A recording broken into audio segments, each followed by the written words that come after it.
প্রকৃত রাজা, যিনি আগে থেকেই হতভম্ব হয়েছিলেন এবং এই সমস্যার সমাধান করতে অপারগ ছিলেন, তিনি এটা জানার জন্য খুব কৌতূহলী ছিলেন যে রাখাল রাজা কেমন করে প্রকৃত ব্রাহ্মণকে ভূত ব্রাহ্মণ থেকে পৃথক করতে পারে। তিনি তৎক্ষণাৎ ব্রাহ্মণকে অনুমতি প্রদান করলেন। শেষমেশ আদালতে দুই পক্ষই এসে হাজির হল। রাখাল রাজা একটি সরু মুখওয়ালা ছোট বোতল উপস্থাপন করল।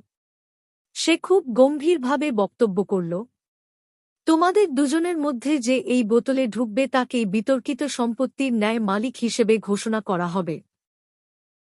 প্রকৃত ব্রাহ্মণ এই বিচারকে প্রহসন মনে করে বলল, যে কোনো মানুষের পক্ষেই এই ছোট বোতলটিতে প্রবেশ করা অসম্ভব।